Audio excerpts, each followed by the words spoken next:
What was that? Where's that voice?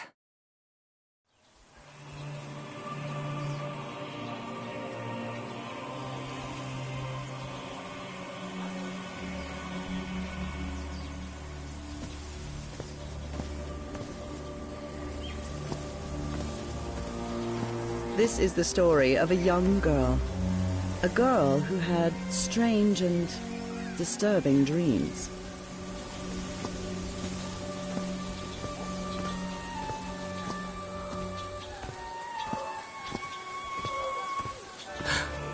I know this place. I've been here before. This is the ancient stone city amidst the jungle.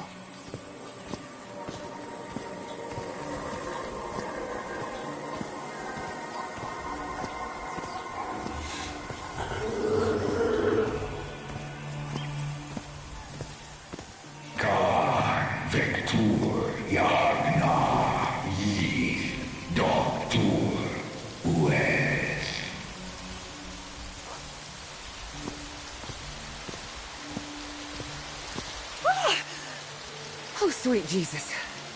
Okay, ignore him. Just ignore him. He's not gonna hurt you. Just keep going.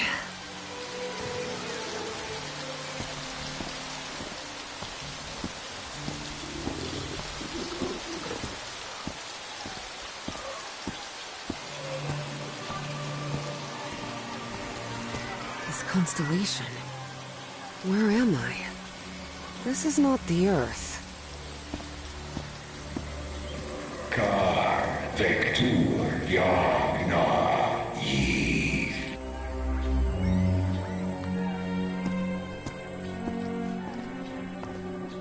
Con vector yagna yith. In other words, find a statuette and save my race.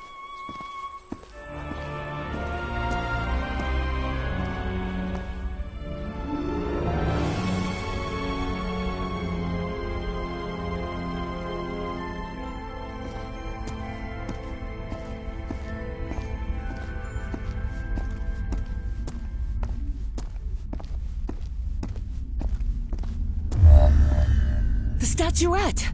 Here it is. Finally! I have to get it, I have to...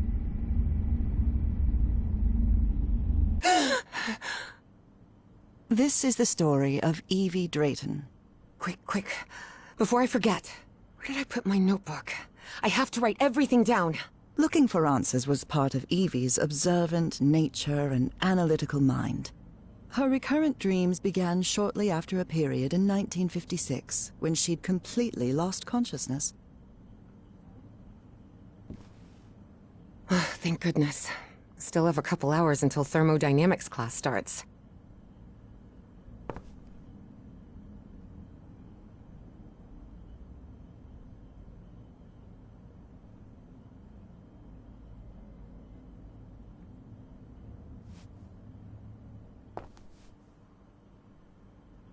Rhythm and blues is definitely my kind of music.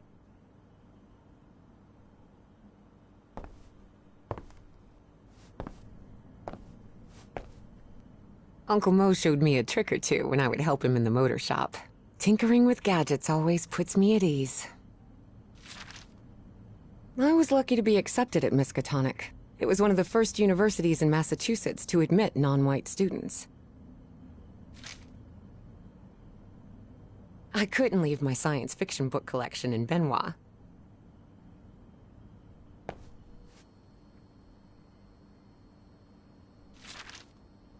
Spitsbergen Island and Svalbard. Apparently, I researched this area of the Arctic thoroughly during the time I lost consciousness.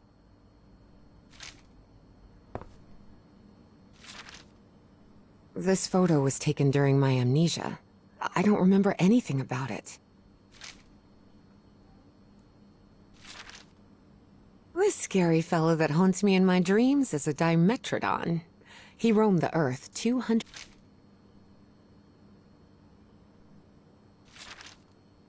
Julian, Beatrice, Herbie and I, we're always together.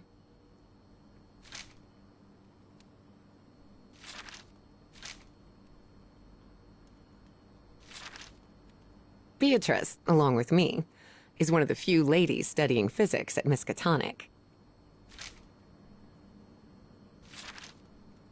I've searched every astronomy book at the Miskatonic Library, but none of them contain any reference to this constellation.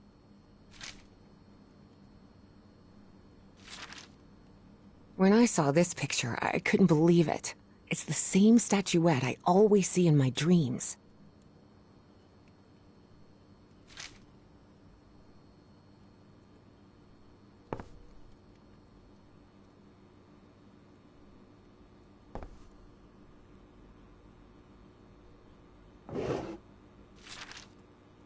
The Hydrangea Foundation took care of the insurance payout for Dad's accident.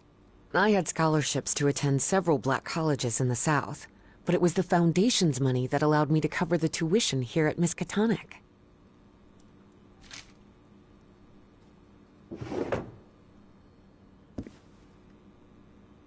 I must have written about 1,000 letters to the archaeology dean in Miskatonic, and I've never received any answer. I wish Papa had never taken that job in San Francisco. He'd still be with us.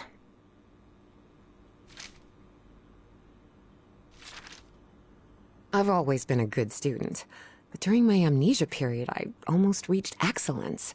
All straight A's.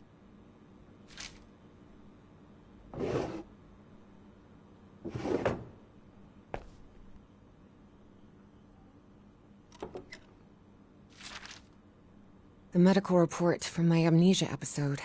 According to this, I'm as fit as a fiddle.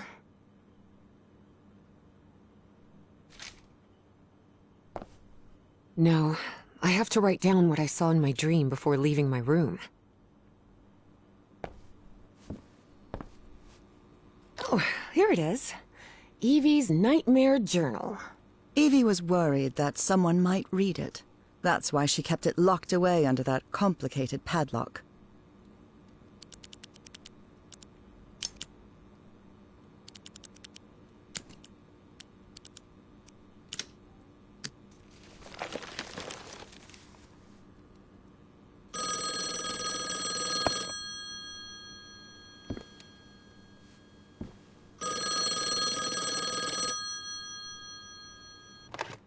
Yes? Is this...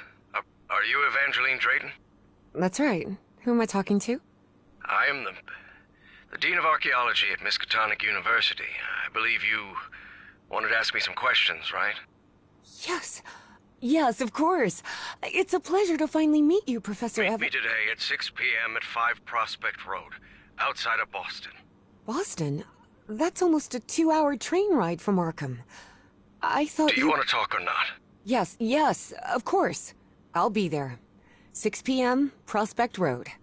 See you in a couple of hours, Professor.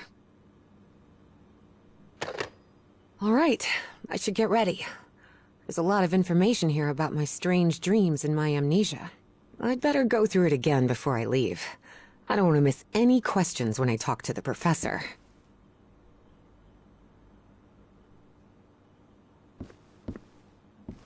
Before leaving, Evie asked herself if she had finished gathering all the information in her room. All right, I think I've gathered what I need. As odd as it seemed to Evie that the dean didn't meet her at the university, her need to know was stronger than her doubts. She was determined to attend the meeting. There, she would come across another protagonist in this story.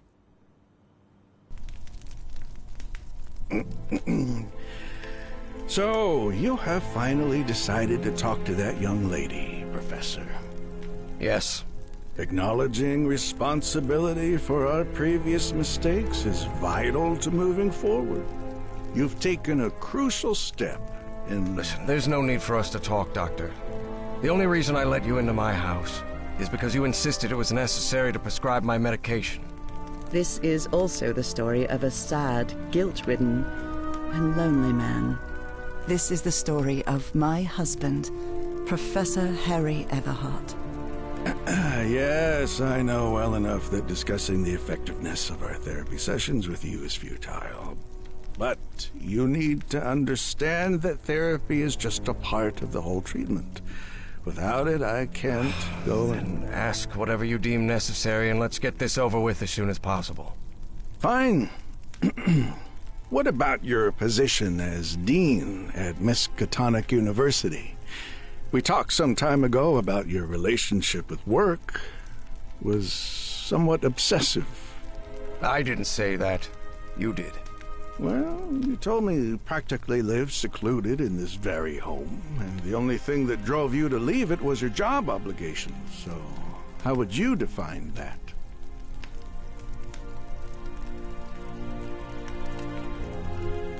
I do what they pay me for. Teaching, student assessment, and certain logistical duties fall within my responsibilities. Cheering at the Miskatonic Mariners football games does not. And are you happy with that? With your life now? What kind of question is that?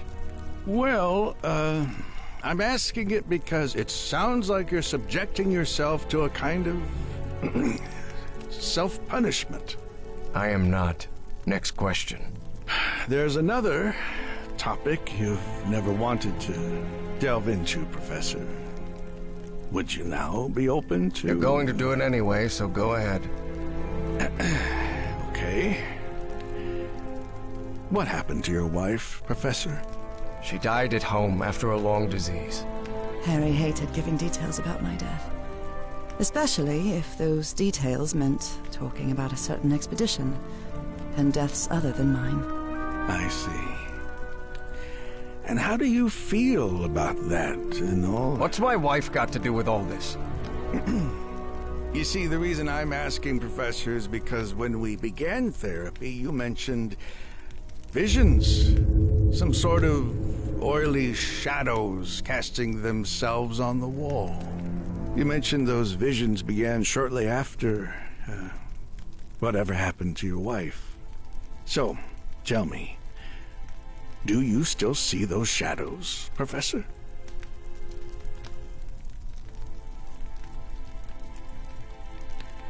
No, not since I started taking the medication, at least.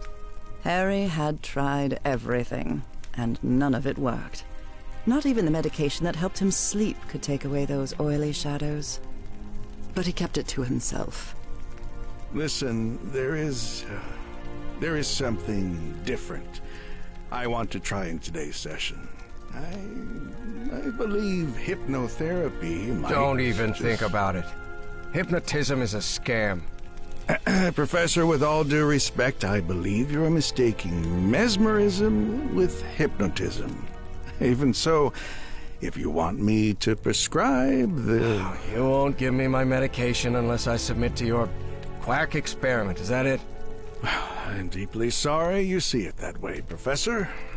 But I need you to trust me in this. Then go ahead. Wave a pocket watch in my face if that's what you need to do.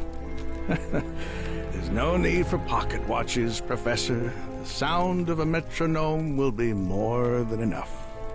I need you to relax and free your mind. And think of something pleasant. A fond memory, if you will. Something that took place here, in the Everhart Manor. A fond memory? In this place? It wasn't easy for Harry to find a fond memory in the same manor where he had spent an extremely unhappy childhood. Maybe. Maybe. December 1930. The last Christmas my wife and I ever spent at Everhart Manor. She insisted on coming, despite my parents never approving of our marriage. But that was the kind of person she was. Interesting. Tell me more about it, Professor Everhart. Every time I gave her a present, I prepared a little scavenger hunt. She loved it. She loved solving my stupid riddles. As you may have noticed, this story has more than one protagonist. And though I am not one of them, I believe I, Nora Everhart, play a crucial part in it. Can I open my eyes now, Harry? Not yet. We're almost there. Let me open the door and... Now, open your eyes. Oh, prepared. It's another one of your scavenger hunts, huh? Of course, old pal. Now, if you want your present, you'll have to earn it. Can I use my journal to write down clues? Well, technically that's against the rules, but I'll turn a blind eye this time. You're so kind.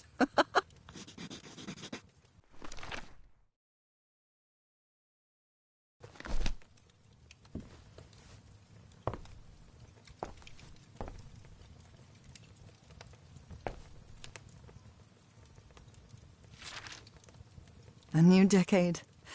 I wonder what the future has in store for us.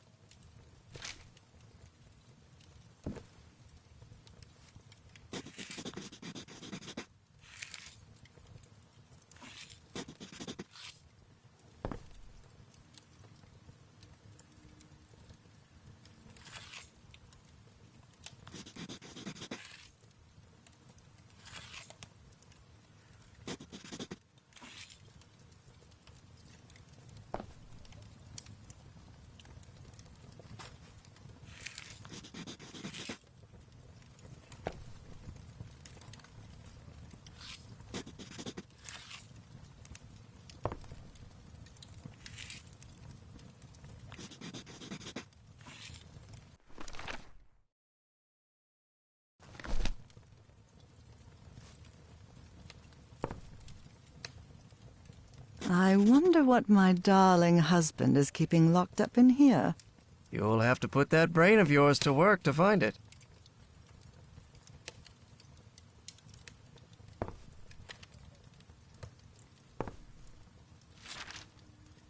Oh, look at your sad little face in this photo. You know me.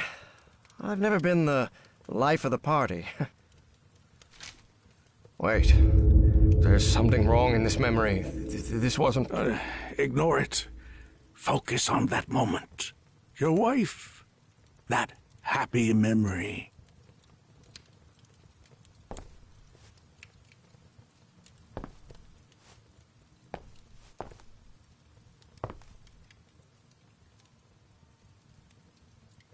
Do you remember when we slow danced to Dear Old Pal of Mine at Maddie's house? The end of the Great War Party and our first kiss. How could I forget?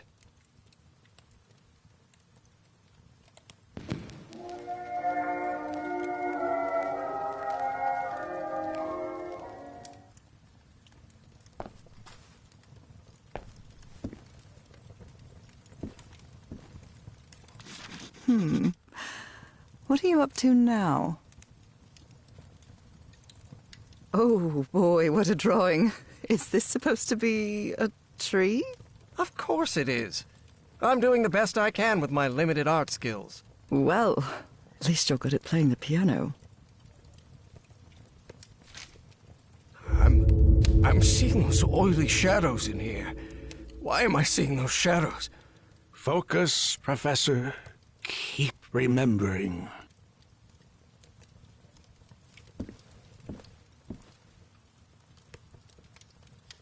Tell me you didn't vandalize a piano just for a scavenger hunt, old pal. Nora, who do you think I am? It's just crayon.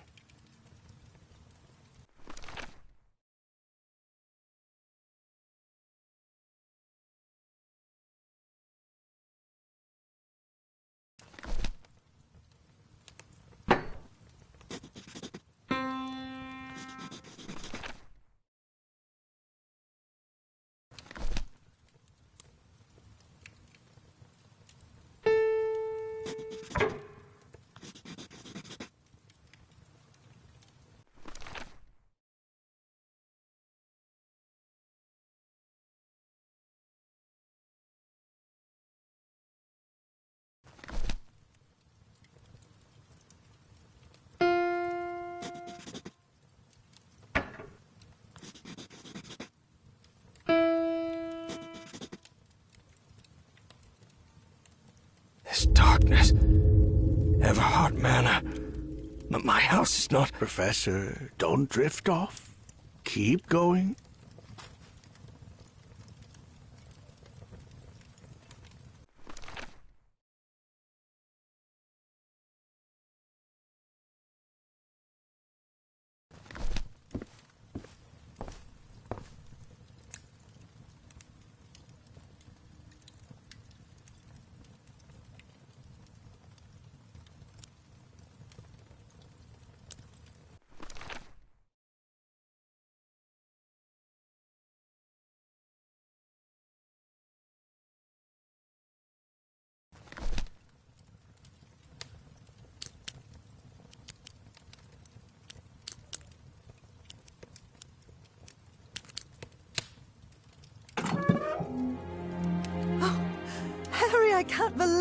it!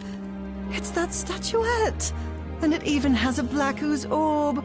Just what I wanted for Christmas. No. Wait. What do you mean a statuette? Don't touch it, Nora! Keep going, Professor. It's important. Where is the statuette now? You're no psychiatrist. Who are you?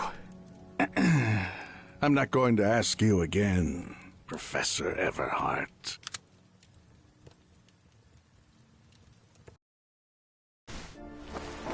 Shortly after Harry's peculiar hypnosis session, Evie finally arrived at Everhart Manor. Prospect Road 5. Here it is. Professor Everhart. It's me, Evangeline. Wait. What is going on here? Professor? Is everything all right? Most people would have turned away and left, but not Evangeline Drayton. She had been waiting for months to talk with the professor. No way was she letting it slip away. So, she decided to climb over the walls of the Everhart Manor.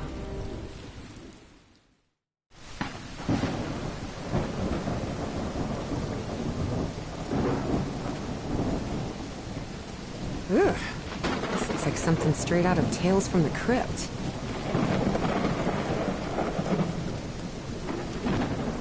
Hey, that window is open.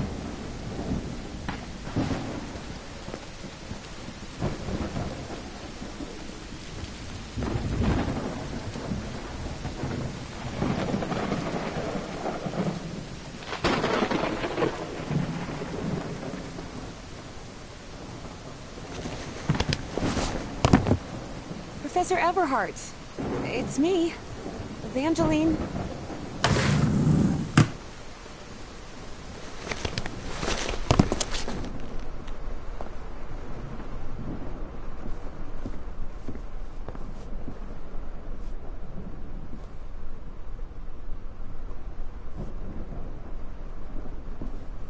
This fellow really looks like the professor, but it's not him. The Everhart children, Harrison, Madeline, Richard, and Donna. That must be Elizabeth Everhart. She looks sad.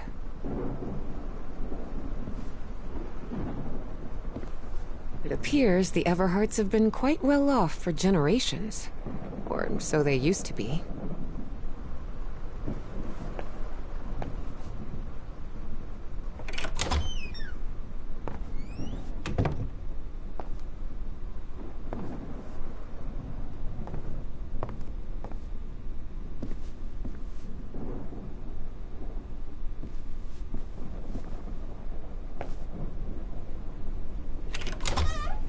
Wow, look at the size of this library.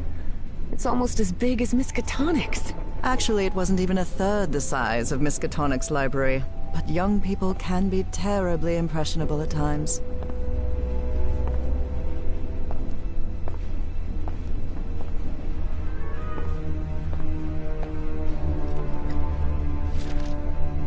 Evangeline had never pictured the professor as anything but a hermit.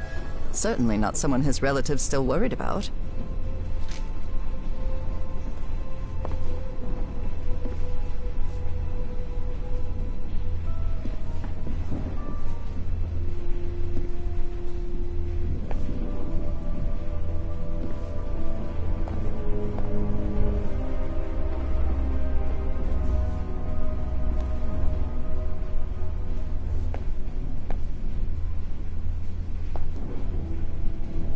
I wish this fireplace was lit. It's bone-chilling cold in here. What on earth happened here?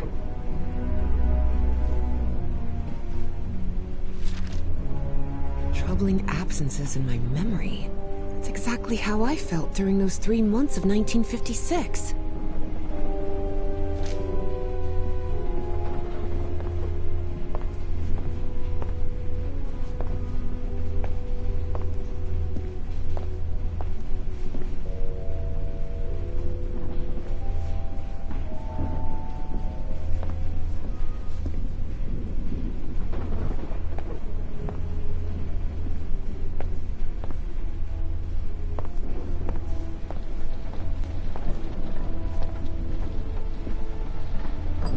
Good thing the skull is fake.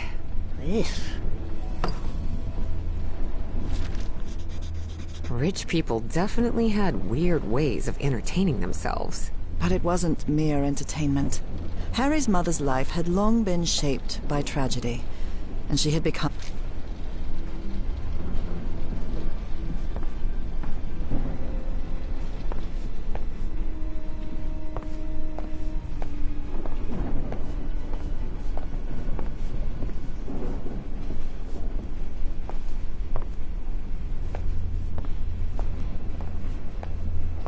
Dyer was my applied geophysics professor.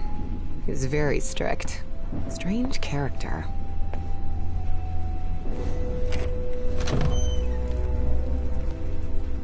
This must be the professor's office.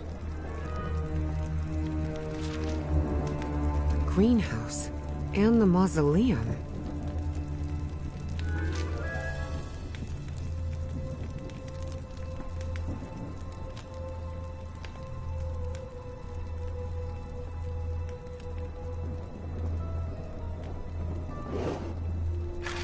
Key. I wonder what this opens. A key. Nora and Harry? The professor was married.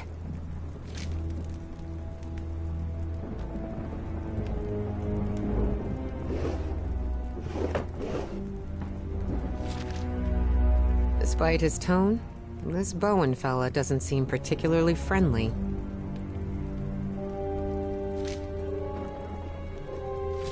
Professor had another appointment today, with a therapist.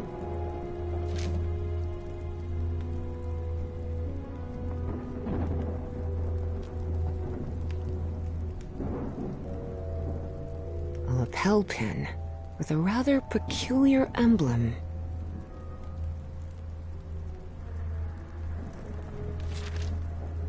Astrology is the most utterly stupid thing I've ever come across.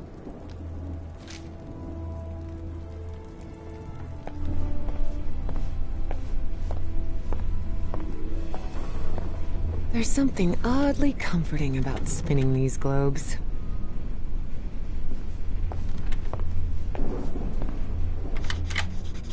Excellent. Evie's last remarkable trait was her extraordinary memory, a gift I was never blessed with. So allow me, the narrator of this tale, to be the one taking notes. For the sake of clarity, of course.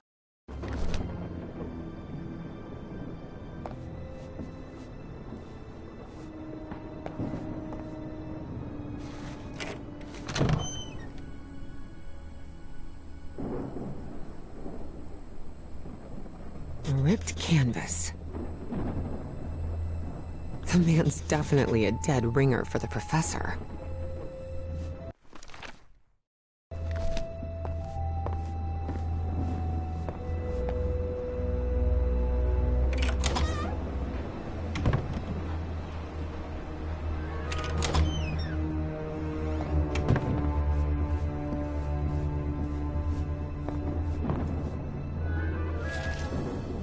Looks like the professor's father was involved in politics.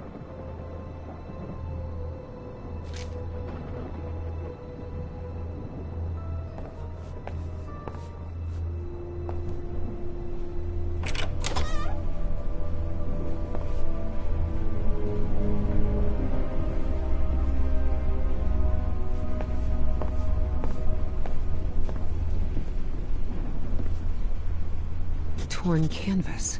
The frame reads, Sed Futura.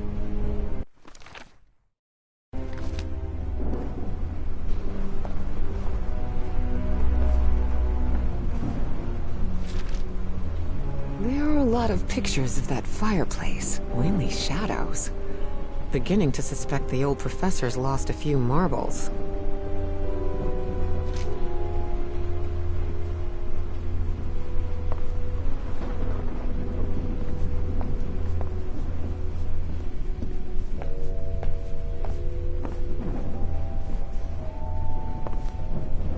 Such odd totems. Are these fishes?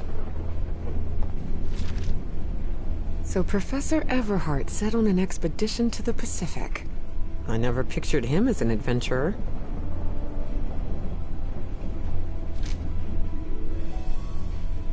That expedition must have been quite important for him. Oh, it had certainly been important to him, and to the other expedition members.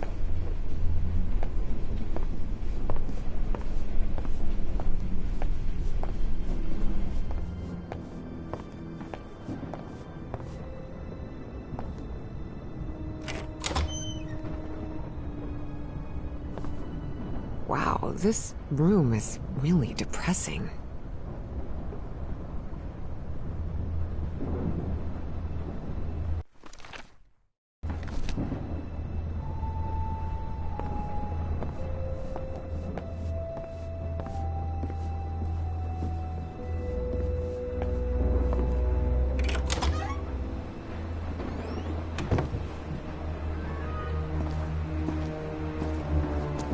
Can't see a thing in here. Better turn my flashlight on. Much better.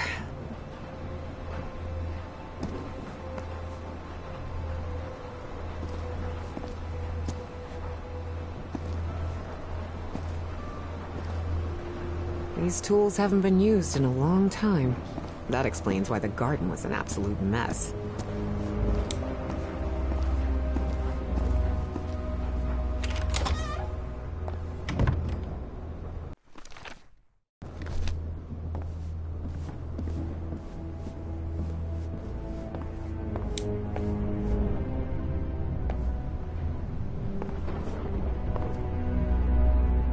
Someone has ripped the canvas. There's a Latin inscription in its frame. Providere debemus.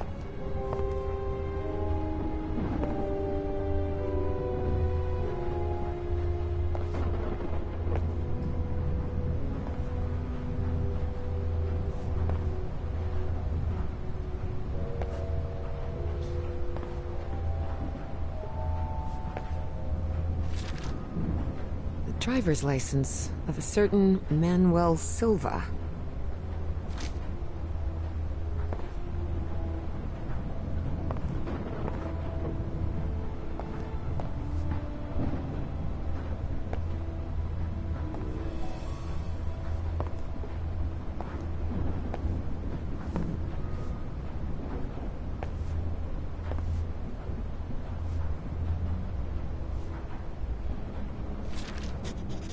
Looks like a memorial of some kind, dedicated to a woman.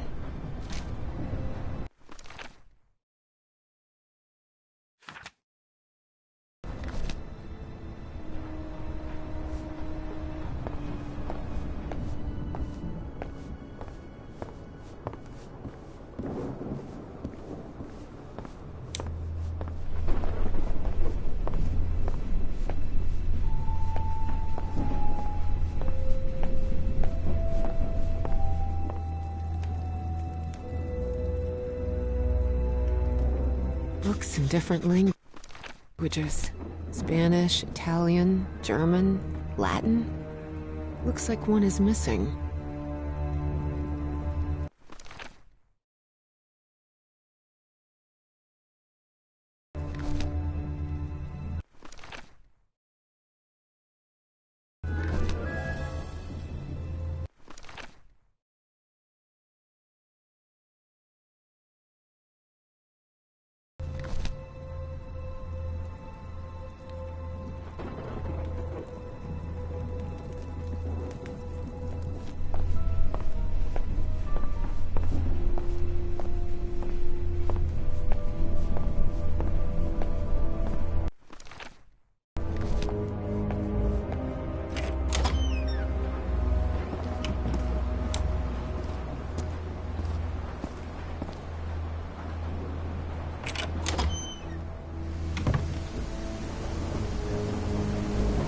Good heavens above, would you look at the size of this place?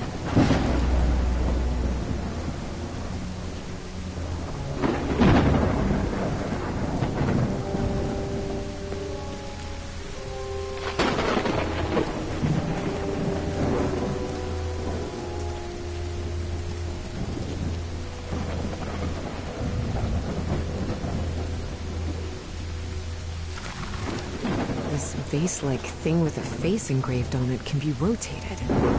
What kind of madhouse does the professor live in?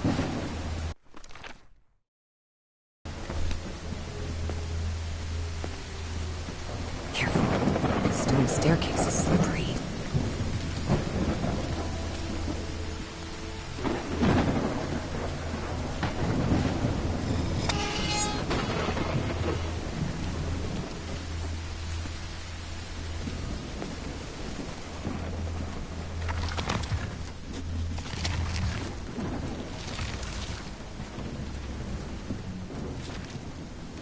Hidden room?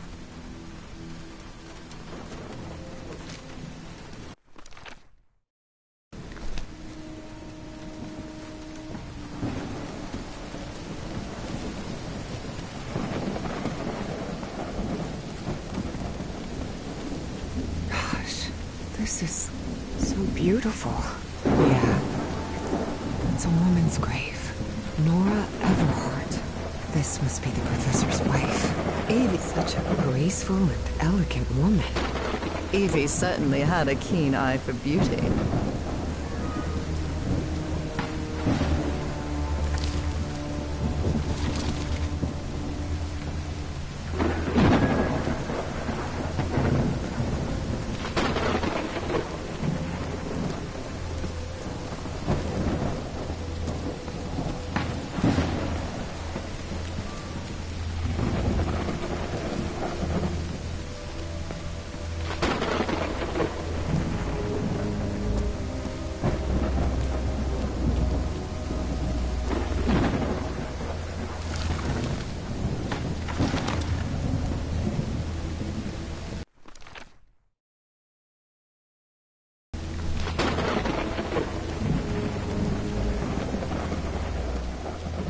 What kind of a door is this? Doesn't even have a lock. Just some symbols.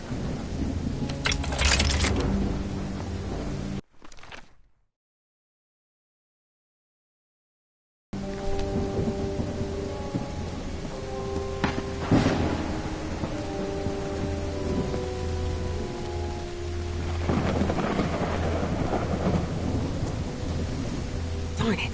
This door is locked.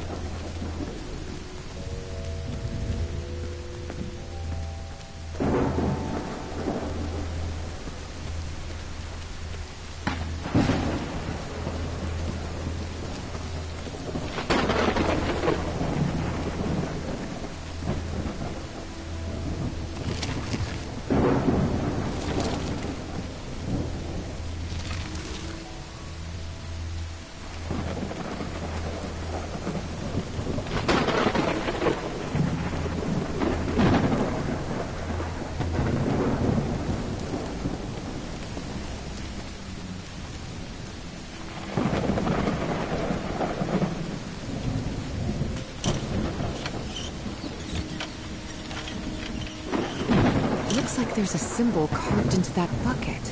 Is that a fish? It's raining. Cats and dogs here.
Maybe this guy was in the army? Found her path in the shadow of morning? Father, husband, and servant of the people. This must have been the professor's father. That's from the Bible. Psalm 1, verse 1. This person must have been quite devout. This definitely looks like the greenhouse key.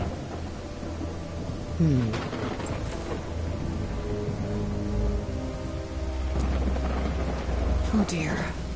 A dead child. This is simply heartbreaking. The inscription on the frame reads, Praeterita mutare.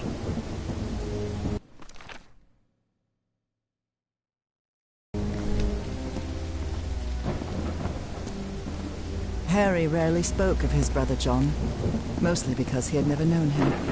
The boy had died years before Harry was born. Still, he believed that tragic incident had played a critical part in his mother's obsession with the occult. Now it's open.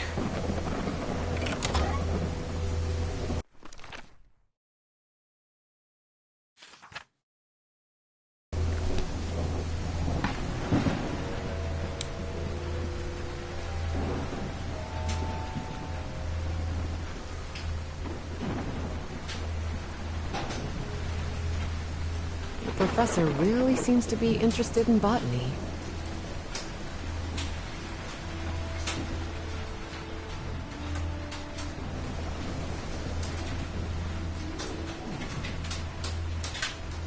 More gardening tools.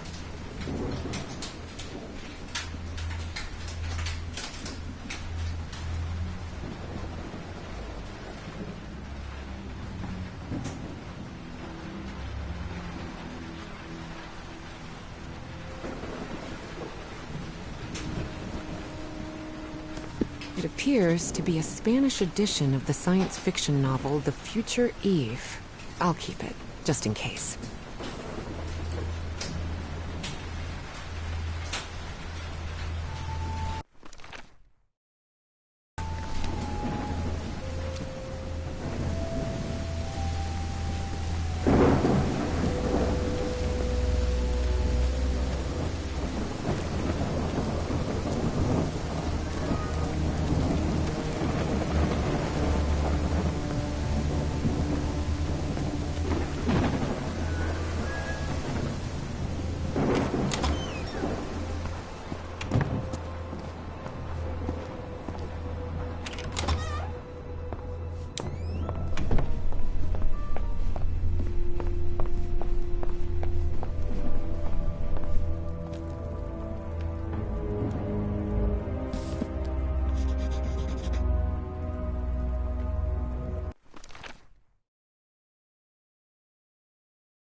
this young man Professor Everhart?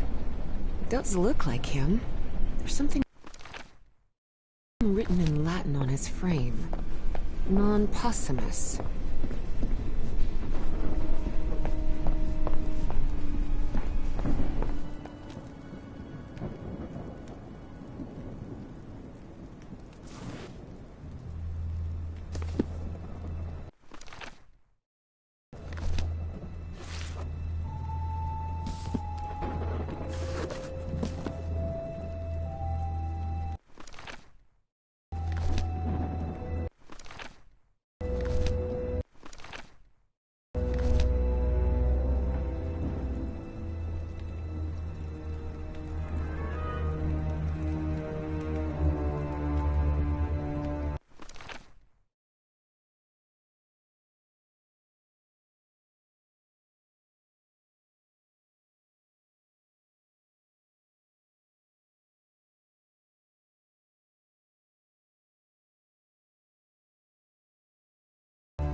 Secret compartment?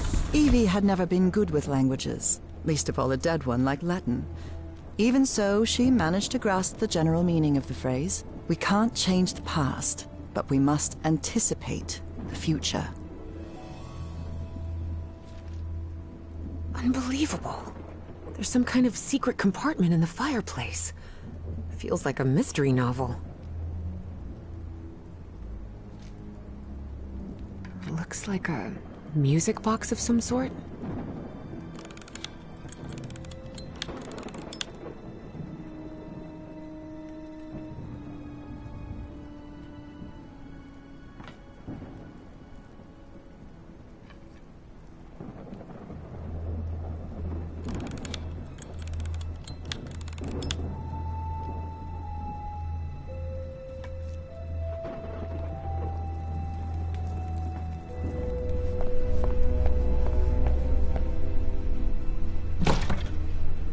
Definitely like a mystery novel. Ooh, I guess I need to go see what's down there.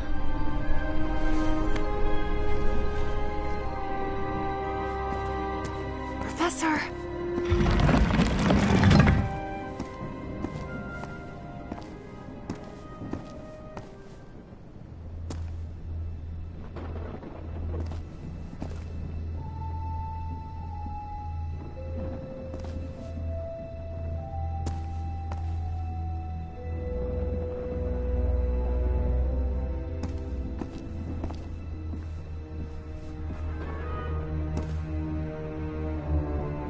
Statuette's broken. And the sphere! Shattered to pieces!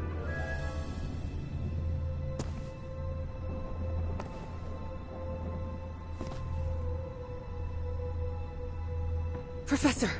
Professor! What happened? He's knocked out cold. I wonder if I... No! Don't touch it! Don't touch it.